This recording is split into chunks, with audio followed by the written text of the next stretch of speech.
एक जंगल में टुनटुनी और टुन्नू अपने घोंसले में रहते थे। मौसम बहुत खराब था। टुन्नू जी, मौसम बहुत खराब हो चुका है और बहुत ठंड बढ़ गई है। हमारा घर इतना मजबूत नहीं लगता मुझे। टुनटुनी, ऐसे नहीं बोलते। हमारा घर मजबूत है और इतनी हवा से और इतने थोड़े से मौसम खराब हो जाने से नहीं गिरता। तुम बिल्कुल भी परेशान ना हो। ये घर हमने बहुत अरसा पहले बनाया था। अब ये बहुत पुराना हो चुका है। मौसम जैसे ही ज़्यादा खराब होगा या हवा चलेगी, कहीं हमारा घर गिर ना जाए। इसमें अब इतनी मजबूती नहीं रही। अरे टुनटुनी, तुम क्यों परेशान होती हो? कहीं नहीं जाता ये घर।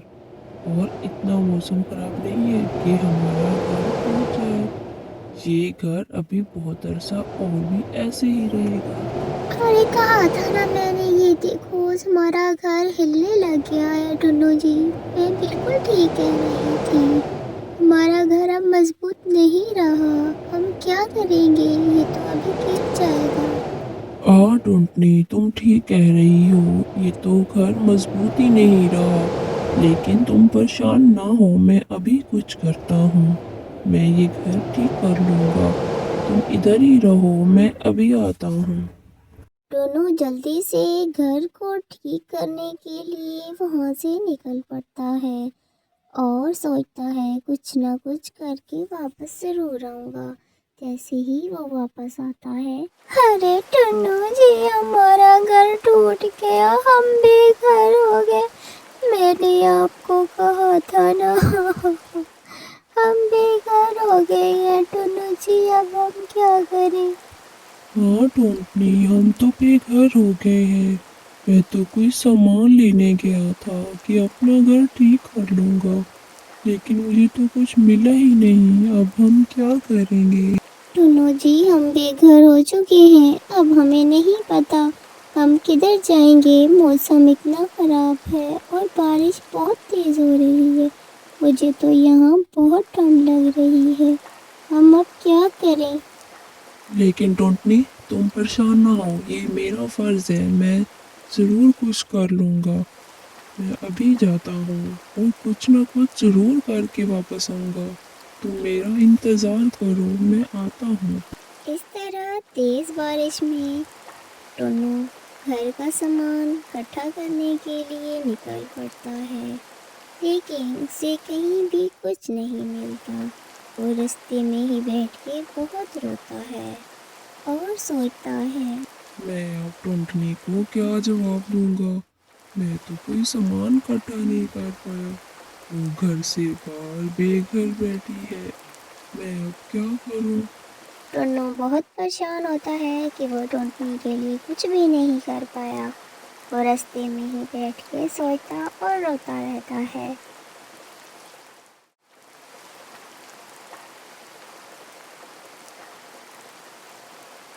टोनू यही सोच रहा होता है कि उसकी नज़र रास्ते में पड़े ढेर सारे घास पे पड़ती है और वो सोचता है क्यों ना मैं इसी घास से अपना और टोनू के लिए एक प्यारा सा घर बना दूँ।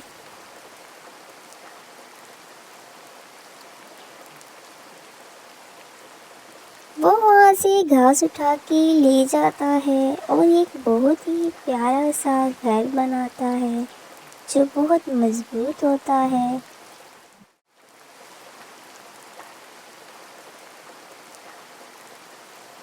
जो किसी बारिश या तूफान की वजह से नहीं टूट सकता। इधर टुनटुनी अपने टुन्नू का इंतज़ार कर रही होती है। अभी तक टुन्नू जी नहीं आए। मैं तो बहुत परेशान हो चुकी हूँ। बारिश भी रुक गई है, लेकिन टुन्नू जी का कोई पता नहीं है। वो कहाँ रह गए हैं? मुझे तो बहुत ठंड लग गई है, लेकिन टुन्नू जी कहाँ रह गए? वो यही सोच ही रही होती है कि टुन्नू आ जाता है और उसको कहता है, चलो टुंटनी, अपने घर चलते हैं। मैंने बहुत मेहनत से अपना घर बनाया है। चलो मेरे साथ। इस तरह टुन्नू टुनटुनी को अपने घर ले आता है। अरे वाह टोनू जी, आपने तो बहुत ही प्यारा और शानदार सा घर बनाया है। मुझे तो बहुत पसंद आया है। हाँ टुनटुनी, ये सब तुम्हारे लिए है। मैंने बहुत देर कर दी, लेकिन मैं तुम्हारे लिए ये घर बना रहा था। आज के बाद तुम कभी परेशान ना होना, अब हमारा घर बिल्कुल नहीं टूटेगा। इस तरह टुनटुनी और टुन्नू हंसी खुशी अपनी जिंदगी इस घर में गुजारते हैं। प्यारे बच्चों, अगर कहानी पसंद आई है तो चैनल को लाइक और सब्सक्राइब कर दो। इससे आपकी टुन्नी का दिल खुश हो जाता है। Thank you.